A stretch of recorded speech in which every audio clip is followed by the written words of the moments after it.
llamaría y les diría, primera clase de manejo.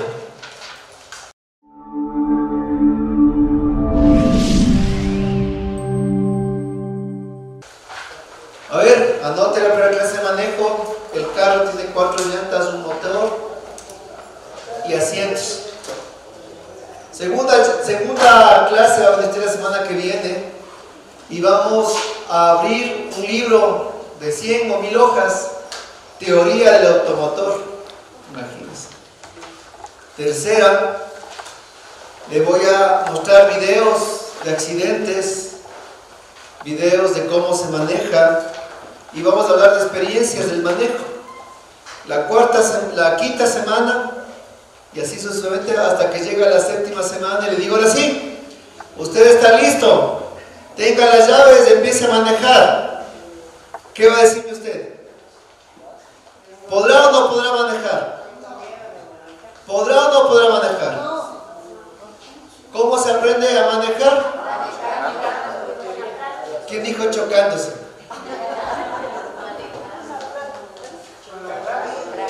¿Cómo se aprende a nadar?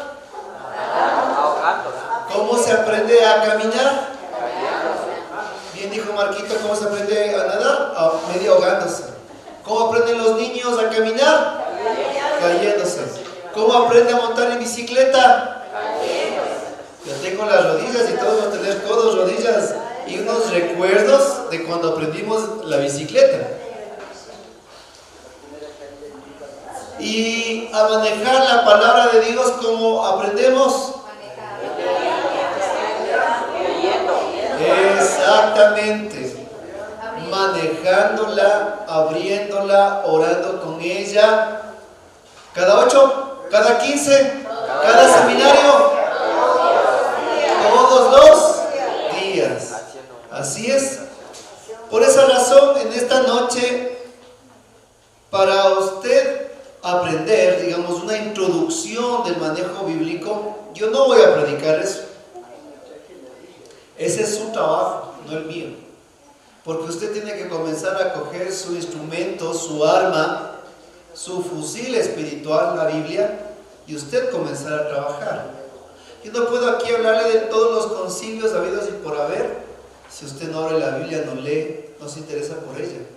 Yo no puedo hablar de toda la teoría de todos los santos, lo que dijeron todos los doctores de iglesia, si usted no se esfuerza todos los días en sumergirse en ella. Es en vano, ¿verdad? Así que aquí está un documento que yo preparé, una recopilación de 8 páginas, que es de la introducción de la Biblia. Este va a ser su tarea de la semana, junto con el libro, obviamente. Los pastores no van a mandar más deberes, porque hasta aquí uno bien complejo. Un cuestionario de 15 preguntas, y ojo que esto está para los pastores también, no es que los pastores se van a salvar, también es para los pastores este trabajo.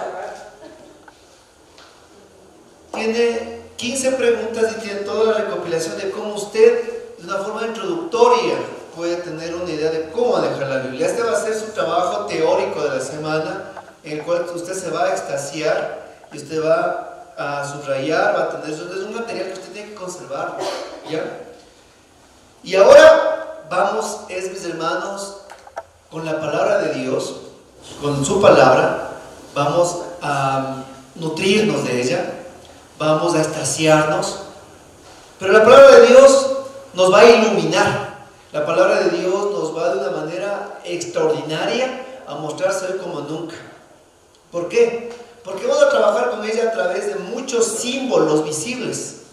Amén. Amén. Lo primero, yo tengo acá a mi secretario. Venga, secretario, mi secretario está al lado mío todo el tiempo. ¿Sí? Y segundo, todas sus Biblias a la mano, por favor. Voy a pedir que me tenga listo el agua, los vasos. Va a pasar a la parte de abajo con los vasitos.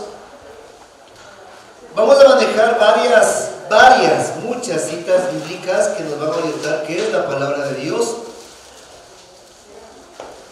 Mientras nuestro secretario hoy, no se preocupen, él aquí va a estar haciendo muchas cosas, subiendo, bajando, tropezándose, no le pare asunto. Usted póngale atención acá, ¿ya? Quiero que abra su Biblia en San Juan, San Juan capítulo 7, versículo 37 al 38. San Juan, Evangelio según San Juan, capítulo 7, versículo 37 y 38.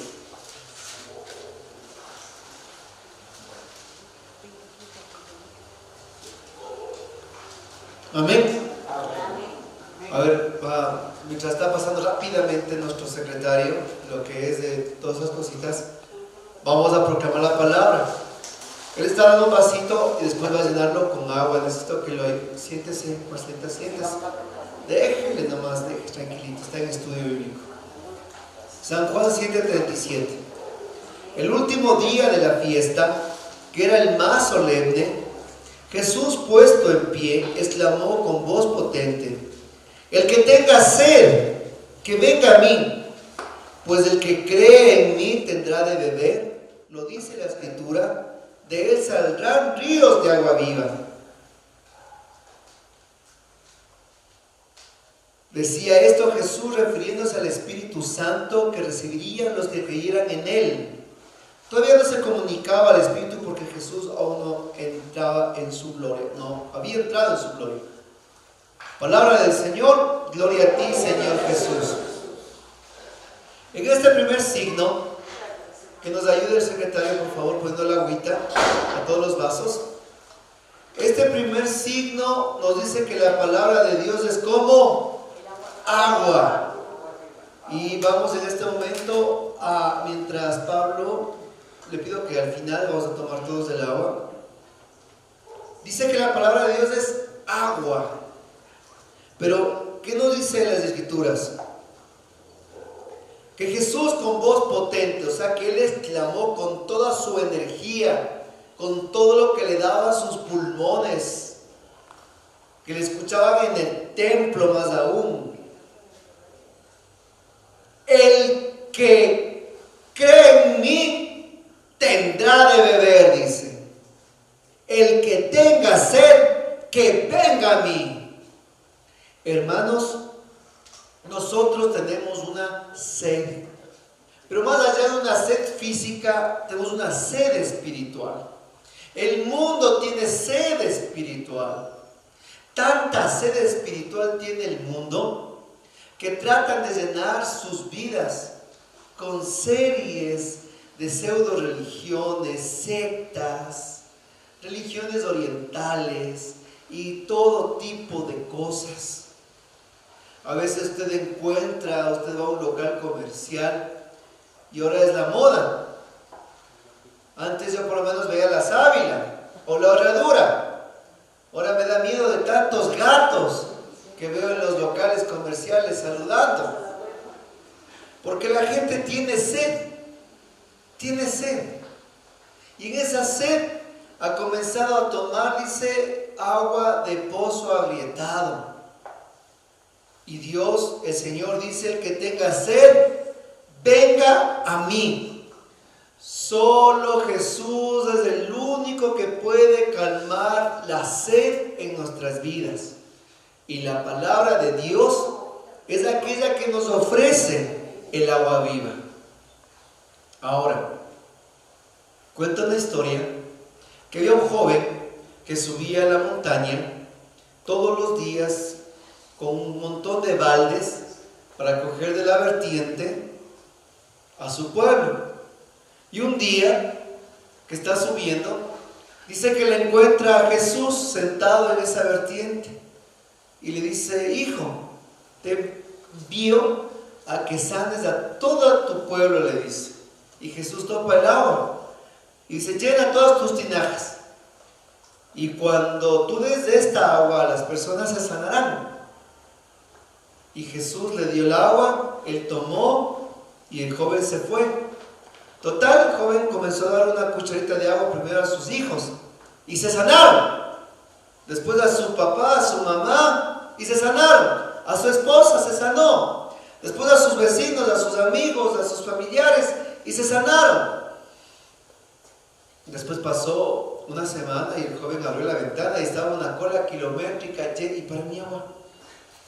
Y estaba llena de gente, filas de gente, porque querían el agua que sana. Entonces el joven cogía la cucharita, iba dando las tinajas a los que venían y la gente se sanaba. Pero ¿qué pasó después de un mes? Después de 2 meses, el agua comenzó a acabarse. Entonces un día el joven vio que el agua se acababa y la cola se aumentaba. Entonces el joven dijo, a ver, voy a coger todas las tinajas, aunque sea gota por gota, y llenó un recipiente como el que tengo aquí, de cristal, ¿no? Un recipiente de cristal, cogió y llenó el recipiente de cristal con el agua que le dio Jesús. Y después comenzó a dar, ¿y saben qué pasó con el agua que estaba en el cristal? También se acabó. Y ahora dijo el joven, dijo, ahora ya no hay casi agua, pero siento que siquiera está un poquito mojadito, dice, vean, aquí alrededor de esto. Entonces dice, y si la gente coge y chupa el cristal, también se ha de sanar, ¿no? Entonces el joven bien pilas coge esto y ¡pum!, le rompe. Entonces la gente comenzó a entrar por la puerta y dice, a ver, chupa el cristal, porque ahí estaba la agüita de Dios.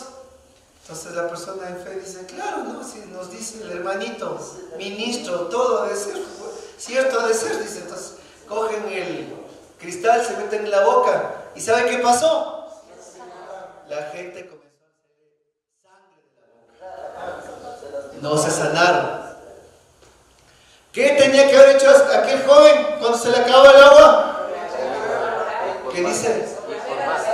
Dice, volver a la fuente. Volver a la fuente. Él no era el que sanaba.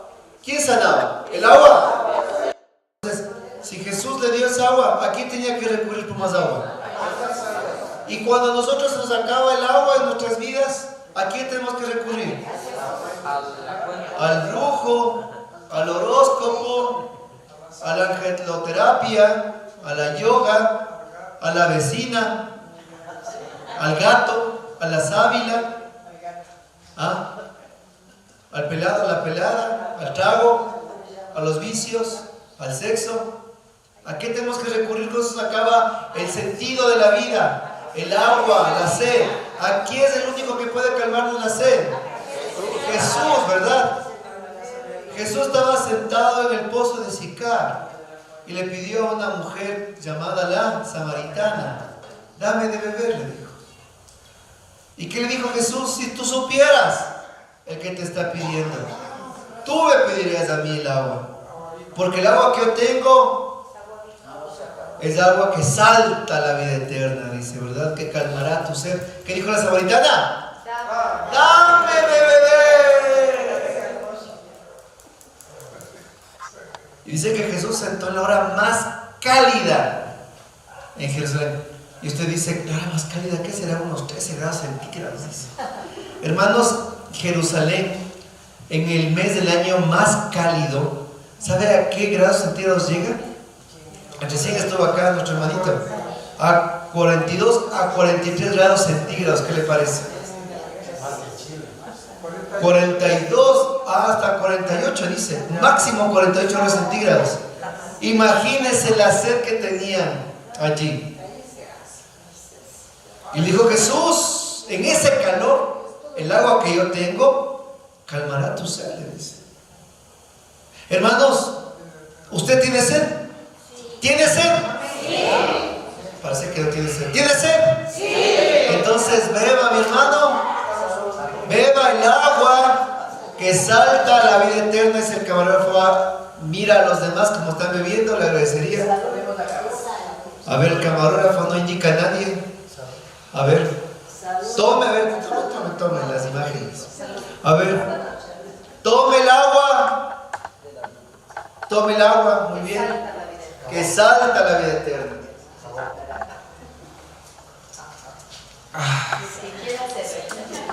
Refrescante, ¿verdad?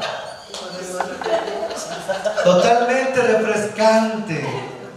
Imagínense cómo Jesús puede calmar nuestra sed de amor, nuestra sed de vida eterna, Por eso cuando Jesús estaba en la cruz, nos dijo, tengo sed.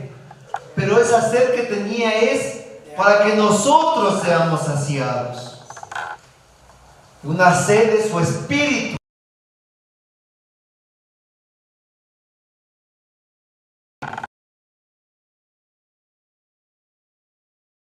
Ríos de agua viva.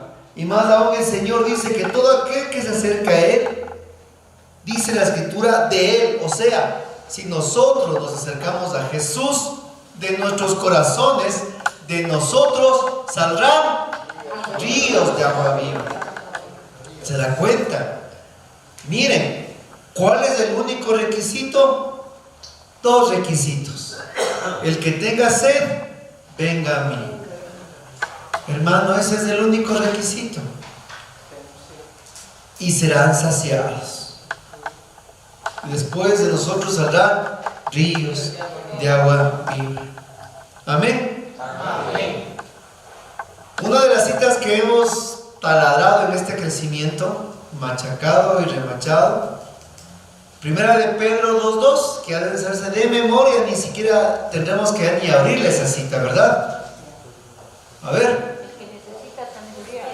Uy, acá me habló mal. Primera de Pedro 2:2. Y ustedes que Exacto, a ver, Primera de Pedro 2:2 nos va a decir. Acá ya nos dijeron citas equivocadas ya. Como niños recién nacidos, la leche dice. Como niños recién nacidos, busquen la leche no adulterada de la palabra. Gracias a ella crecerán y alcanzarán la plenitud. La boquita, muy bien. A ver, nos dice la palabra y lo hemos discernido mucho. Nosotros somos niños recién nacidos en la vida espiritual. Y dice que busquemos ansiadamente la leche no adulterada. Así que por favor, secretario, rápidamente se nos pasa. Porque vamos a beber también, mire por acá, y nos está dando, nos va a dar de beber la leche de la palabra. Vamos a tomar la leche. Para que no tengan ningún tipo de recelo, es leche deslactosada, así que tranquila, no le va a hacer daño a su barriguita. Tome, por favor. ¿Ya? Porque es necesario para el ejercicio. Tome. Dice la palabra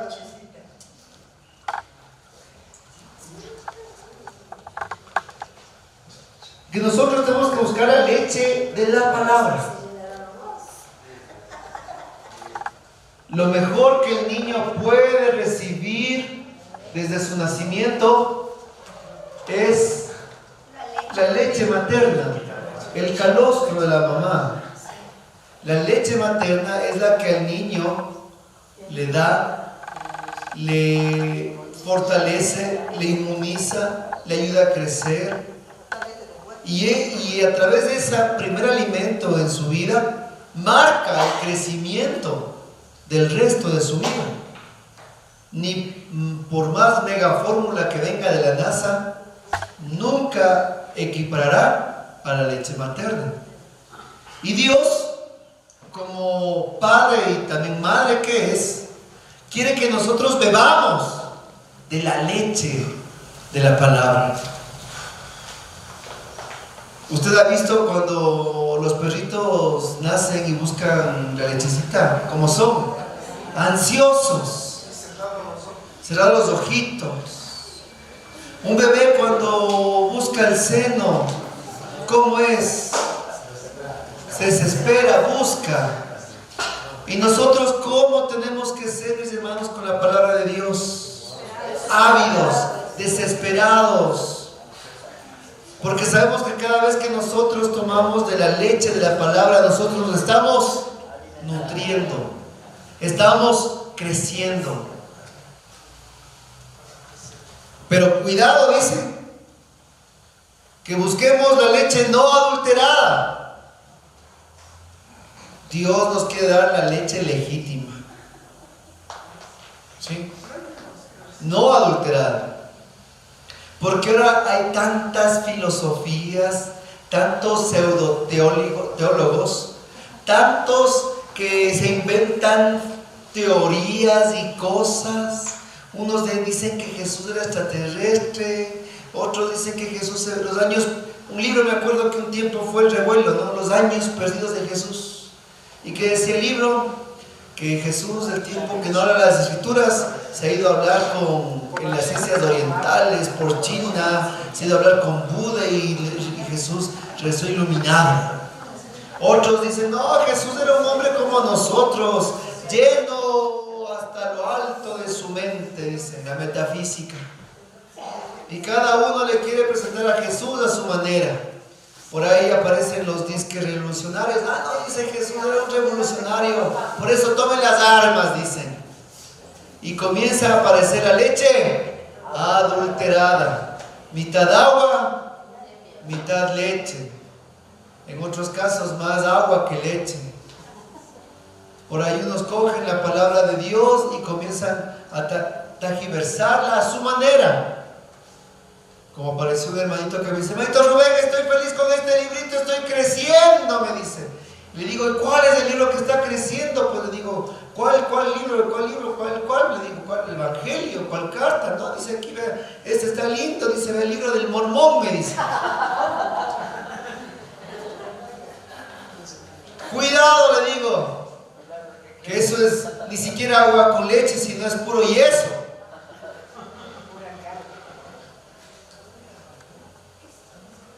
Y empezamos, y a veces en locales de buenos carismáticos, usted encuentra el comercio y la atalaya. Sí. Los que dicen, a mí me sirve, dice. Es que a mí me gusta de todo ver, dice. Y ahora que están las redes sociales al día, entonces dicen, a ver, voy a aprender también de los hermanos evangélicos, esperados. Y comienzan a escuchar predicaciones de, ¿cómo es? De este señor, Cash Luna. Y empiezan a tergiversar la sana doctrina. Y empiezan a venir rete, hiper, macro, revueltos, su fe. Cuidado. Que Dios quiere que bebamos la leche no adulterada de la palabra. Porque la iglesia, en más de 2000 años de iglesia, ha sido guardiana de la palabra de Dios. Porque en todos estos siglos de cristianismo ha habido una cantidad de herejes, una cantidad de doctrinas falsas que se han levantado, pero para cada una de ellas, santos, hombres que se han levantado, doctores de la iglesia. Uno de ellos es San Agustín. Doctores de la iglesia que han rebatido a todas las pseudo teorías y filosofías y herejías que han habido y seguirán habiendo. Por eso tenemos que con avidez buscar la palabra de Dios y como buenos católicos carismáticos siempre guiados con el magisterio y el catecismo de la iglesia, porque nosotros nos basamos a la doctrina de la iglesia, no a la libre interpretación. Cuidado, no es que, hermano, yo estuve estudiando la Biblia y me vino una revelación, entonces como me vino una revelación yo cojo ahora aquí lo que yo quiero. No es así. No es que nos vienen revelaciones. Si es verdad que el Espíritu nos ilumina, el Espíritu abre nuestra mente, el Espíritu nos hace acuerdo, sí es verdad, pero no es que nos hace revelaciones a nosotros personales y hacemos una libre interpretación. Nosotros no hacemos la libre interpretación. Eso es lo que hacen los hermanos esperados. Libre interpretación de las escrituras. Y a veces hay mucho error en ese camino. Por eso, hermano, beba la leche espiritual no adulterada de la palabra. A ver, beba la leche de la palabra. Gracias a ella crecerán y alcanzarán la plenitud. ¡Qué delicia! ¡Qué delicia, mis hermanos! Miren cómo la palabra de Dios nos nutre. Si usted tiene sed, hágale calma. Leche para crecer. Ojo, para crecer. Y este es un crecimiento. solo Marquito y acá nuestros hermanos están creciendo. El resto, agutata, me dicen. Y estamos en un crecimiento. Exacto. Amén. Éxodo capítulo 16. Éxodo capítulo 16. Versículo 19 nos ayuda con los Éxodo 16, 19. Éxodo 16, 19.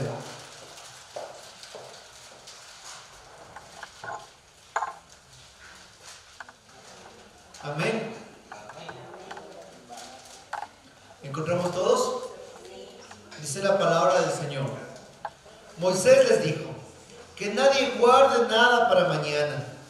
Algunos no le hicieron caso, sino que guardaron para el día siguiente. Pero se llenó de gusanos y se pudrió. Moisés se enojó con ellos. Cada cual recogía día tras día lo que necesitaba para el día, y luego, al calentar el sol, se derretía lo que quedaba. Palabra de Dios. Necesitamos que nuestro querido Secre nos ayude con el maná, por favor. Ayúdanos vamos a repartir el maná. Aquí Moisés pónganme atención, amén, amén. Moisés les da una orden dada por el Señor. Dios les comienza a proveer en su camino por el desierto el maná. ¿El maná qué significa? ¿Qué es eso? ¿Qué es eso? Exacto. El maná. Pero Dios les dice algo. Él quería que cada día recogieran el alimento de cada día, el necesario para la familia. O sea, Él quería un pueblo que tenga plena confianza en que el Señor les iba a proveer todo su camino por el desierto. Y les prohibió que cojan doble porción para el siguiente día. Pero como siempre habemos los que nos saltamos las reglas y los que ya se comieron el maná, que están comiéndose.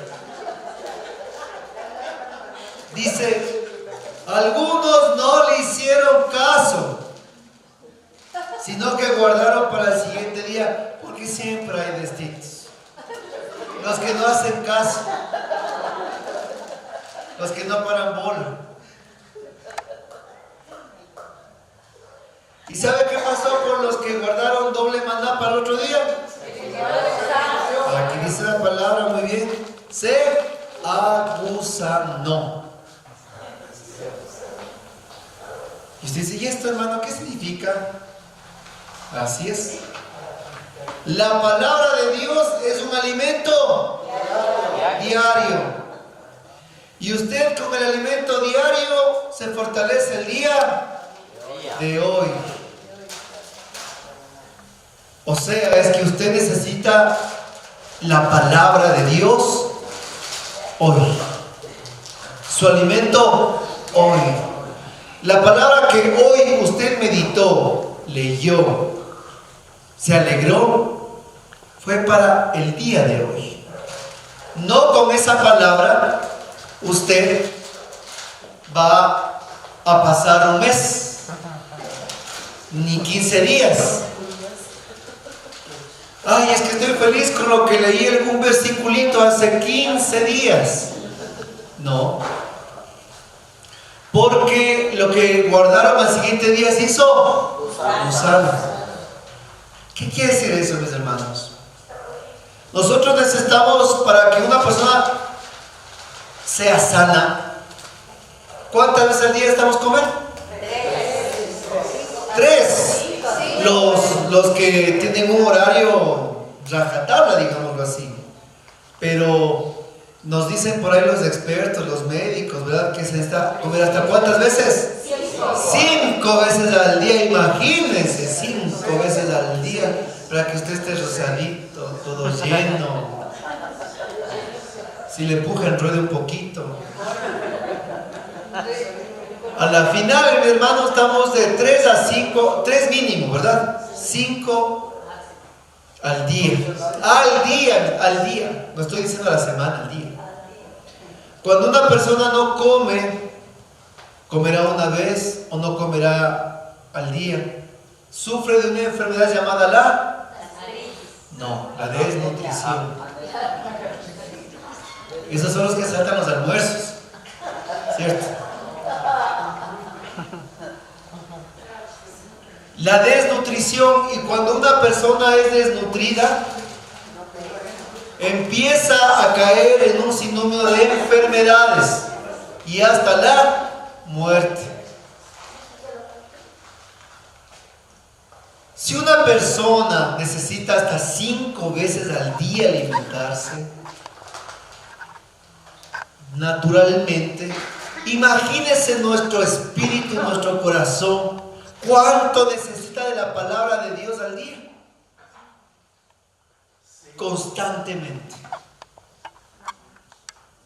Por eso es que nosotros no podemos decir que yo leo la Biblia cada vez que vengo al grupo. Yo me alimento de la palabra en cada domingo en la homilía. Hermano, coma cada 8 días a ver quién sobrevive. Coma pasando un día a ver quién sobrevive. Igual, lea la Biblia pasando un día, pasando 2 días a ver cómo está su vida espiritual. Entonces por eso venga a decirme, es que ando decaído en el grupo, no sé qué me pasa. ¿Cuándo fue la última vez que leyó la Biblia? Ni que tuviera tanta memoria, dice. Por favor. El maná, cada día. La palabra, cada día. Ahora sí, aliméntese de la palabra, hermano. Del maná, coma. Delicioso.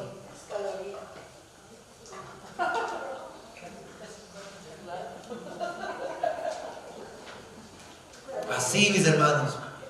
Así como lo prueba y como nuestro camarógrafo está mostrando a todos, ¿no? ¿Se da cuenta? Si usted lo prueba ahorita, le da ganas de más. Y la palabra de Dios, cuando la leemos, nos tiene que dar ganas de más. Y así, mis hermanos, creceremos fuertes en la fe y en la vida, hermano querido. Amén. Así, si estamos alimentados constantemente de la palabra, ninguna enfermedad espiritual nos va a caer encima. Porque no vamos a estar desnutridos espiritualmente, sino sanos, fuertes. Y sanos y fuertes para evangelizar, para dar. Porque siempre nos estamos alimentando de la palabra. Muy bien. Ahora vamos a pedirle a nuestro querido asistente que traiga la espada y la sandía, por favor. Es una espada camuflada en forma de cuchillo. ¿Sí? Que venga acá al frente, por favor. Mientras todos abren sus Biblias en Hebreos, carta a los Hebreos, capítulo 4, versículo 12.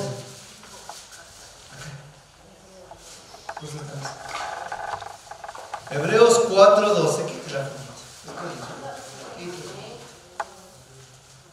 Hebreos 4, 12. Amén.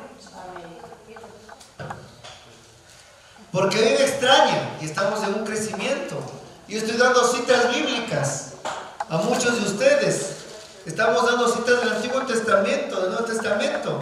Pero me llama la atención que cuando pido carta a los hebreos, empiecen a buscarme desde el Génesis. Me extraña que cuando les pido una carta apostólica, busquen el Antiguo Testamento. Me llama la atención que cuando se les pide una cita, cojan la Biblia, mis hermanos, como diccionario. Porque significa que la Biblia, mis hermanos, es lo último que nosotros recurrimos. Dice en Hebreos 4:12.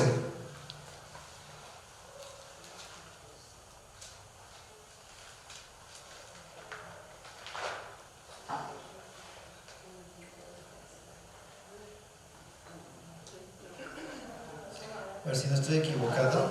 Creo que estoy equivocado. ¿Quién tiene? Amén. A ver, ay, perdón, acá está.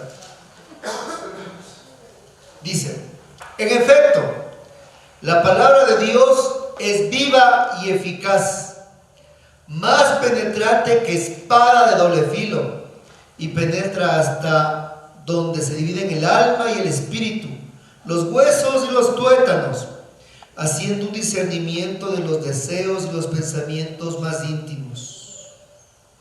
No hay criatura a la que su luz no pueda penetrar.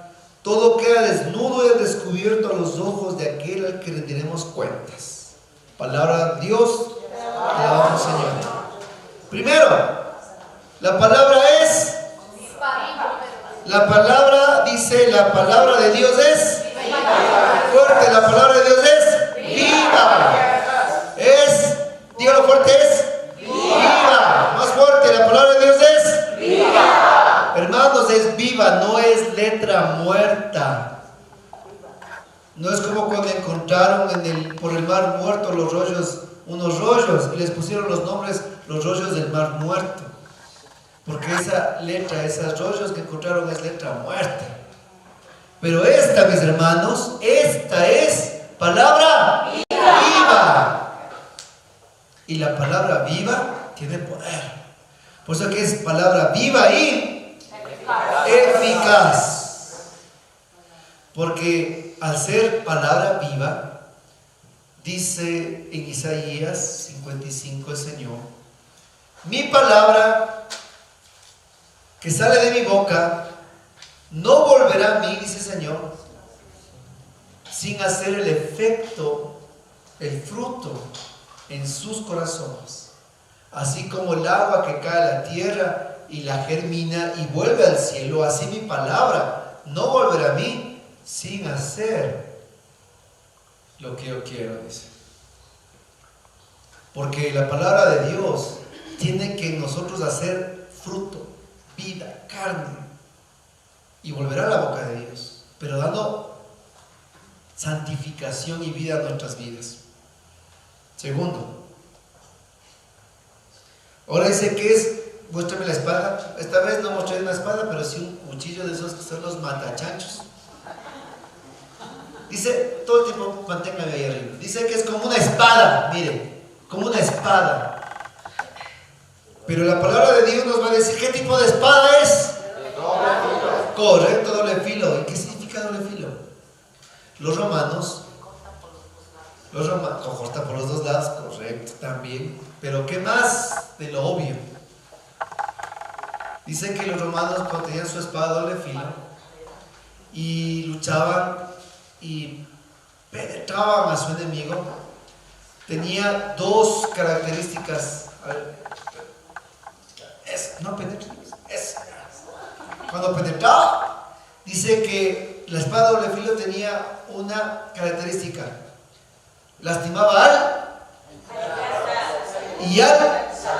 Exacto. La espada doble filo tenía esa doble característica: hería al meter y trituraba al sacar. Por eso es que la palabra de Dios es como una espada doble filo. Cuando entra en nuestros corazones, quema, mis hermanos, pero tiene que salir de nosotros dando fruto y también haciendo la obra que Dios quiere en nosotros. Ahora sí, dice que esta espada penetra. A ver, quiero que usted le clave Penetra, muy bien, penetra hasta el fondo. Y mientras le penetra y le corta, lo leo. Penetra hasta donde se divide el alma y el espíritu, pero siga cortando, siga, córtale. En la mitad, después los hermanos van a comer sandía. Dice que penetra hasta donde se divide el alma. Escuche. Penetra hasta donde se divide el alma y el espíritu, los huesos y los tuétanos. La palabra de Dios, mire lo que hace, penetra hasta donde se divide el alma y el espíritu. El hombre tiene esta condición. Muy bien, déjela eso abierta. Gracias, muéstrale la espada. Dice que el hombre, que nosotros somos cuerpo, alma y espíritu, ¿verdad? ¿Sí? Ya. Cuerpo es nuestro cuerpo. ¿Cuál es el alma? Es la mente del ser humano, la voluntad y la conciencia, ¿ya? Y el espíritu es el soplo de vida, pero no es que somos tres cosas, somos un solo ser, íntegros, pero eso nos ha dotado Dios de esas características. Pero la palabra de Dios dice que nos penetra, ¿dónde? Al alma y el espíritu. O sea, a nuestros pensamientos más recónditos, a los lugares más escondidos, deseos y pensamientos más íntimos. La palabra de Dios es como un sedazo. Usted ha cogido la tierra y en el sedazo usted pone toda la tierra, piedra, suciedad, serie de cosas, y usted empieza con el sedazo ¿a qué? A cernir. ¿Y qué empieza a caer? La arena suave, con la que usted va a trabajar.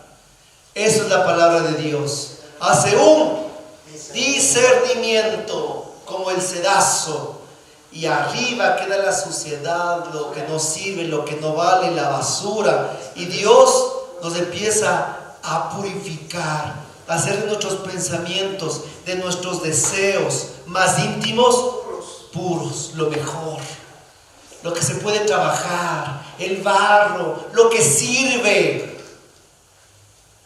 Y eso solo cuando nosotros meditamos cuando nosotros meditamos la palabra, y Dios nos quiere es dividirnos. Viene el Señor lo más profundo de nosotros, porque eso es la palabra de Dios, mis hermanos. Así la palabra del Señor quiere hacer nosotros también. Así, imagen de lo que vemos aquí, la palabra de Dios a nosotros también nos hace lo mismo. Y el hacernos eso, mis hermanos, nos transforma, nos purifica y nos hace mejores. Amén. Amén. Llévese nomás porque seguimos necesitando más cositas. Después le repartimos a los hermanos, no se preocupen.